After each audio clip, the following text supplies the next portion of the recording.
جب ہم یہ کہتے ہیں کہ عدلیہ جو ہے وہ آزاد اور جانبدار ہوگی تو پھر یہ توقع بھی رکھتے ہیں کہ جو کانسٹیٹیوشنل سکیم میں جن جن اداروں کا جو ڈومین اور کردار اور دائرہ اختیار ہے وہ اس سے تجاوز نہ کریں، وہ چاہے حکومت ہے غیر جانبدار، حضور غیر جانبدار، تو اس پہ بھی سب کو عمل پیرا ہونا ہے، چاہے وہ منتخب حکومت ہے، چاہے وہ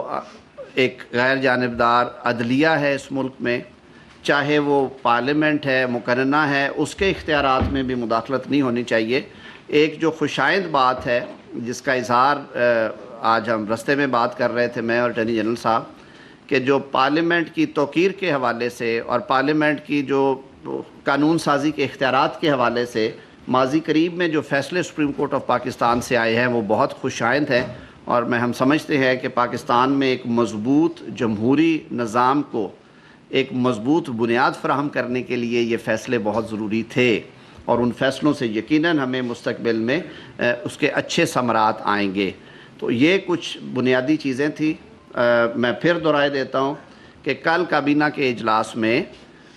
وزیر اعظم صاحب کی یہ خواہش ہے کہ وہ یہ معاملہ کابینہ میں رکھیں گے، اور کمیشن آف انکوائریز ایکٹ کے تحت کسی نیک نام اور غیر جانبدار ریٹائرڈ عدالتی شخصیت کے نام پہ کنسنسس کرنے کے بعد کمیشن آف انکوائریز ایکٹ کے تحت ان کی نامزدگی کی جائے گی، اور کمیشن کے ٹی او آرز جو ہیں وہ بھی ظاہر ہے کابینہ کا اختیار ہے، وہ مشاورت سے میں اور اٹارنی جنرل صاحب کے ذمہ یہ لگا تھا کہ ہم اس پہ کچھ بنیادی کام کریں کہ ٹی او آرز میں نہ صرف یہ کہ جو اس چٹھی کے حوالے سے بلکہ جو کچھ ماضی کے معاملات ہیں ان پہ بھی جس حد تک قانون اجازت دیتا ہے یا جو کیبنٹ جس حد تک اس کو آتھورائز کرے گی وہ ٹی او آرز میں شامل ہوگا۔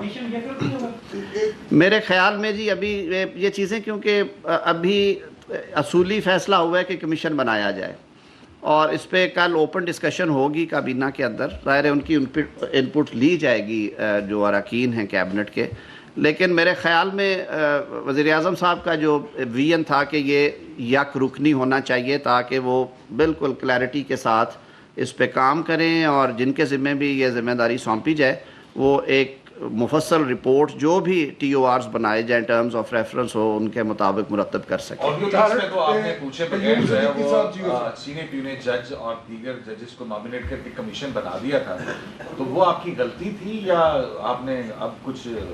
عدالت کا ایسا موڈ دیکھا کہ ہاں اپنا وہ کچھ جج نہیں دے سکتے اس لیے آپ کمیشن پہ آئے؟ صدیقی صاحب کیونکہ اس وقت بہت زیادہ ناراضگی کا اظہار کیا گیا تھا، حالانکہ ہم نے تب بھی بہت نیک نام اور غیر جانبدار جج صاحب کو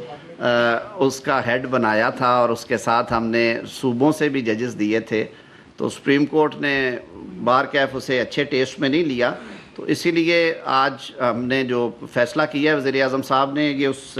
گفتگو کا بھی حصہ تھا، انہوں نے کچھ عندیہ وہاں پہ بھی دیا ہے اس میٹنگ کے دوران بھی، کہ ہم کچھ سینئر موسٹ جو ہمارے ریٹائرڈ ججز ہیں جن میں پاکستان کے سابق چیف جسٹس صاحبان بھی ہیں یا کم از کم سپریم کورٹ کے ریٹائرڈ ججز، ان کے ناموں پہ کچھ غور و خوض کرنے کے بعد ان میں سے ایک یا دو نام ہوں گے جن سے پھر ریکویسٹ کی جائے گی کہ وہ اس کمیشن کو ہیڈ کریں۔ جی بالکل، ان کا نام بھی زیر بحث تھا، باقی نام بھی ہیں جی بہت سارے، لیکن ابھی کیونکہ دیکھیں وقت سے پہلے نام لینا اس لیے مناسب نہیں ہے کہ یہ اختیار قانون جو ہے وہ پاکستان کی وفاقی کابینہ کو دیتا ہے، تو وزیر اعظم صاحب خود، یہ صالح صاحب میں آ رہا ہوں آپ کی طرف، تو وزیر اعظم صاحب نے کہا کہ میں کل کابینہ کے اجلاس میں اس پہ ہم کریں گے غور و خوض، اور اگلے 2-4 روز میں انشاءاللہ العزیز یہ فیصلہ کر کے اس کو نوٹیفائی کر دیا جائے گا۔ صالح ظفر صاحب بھی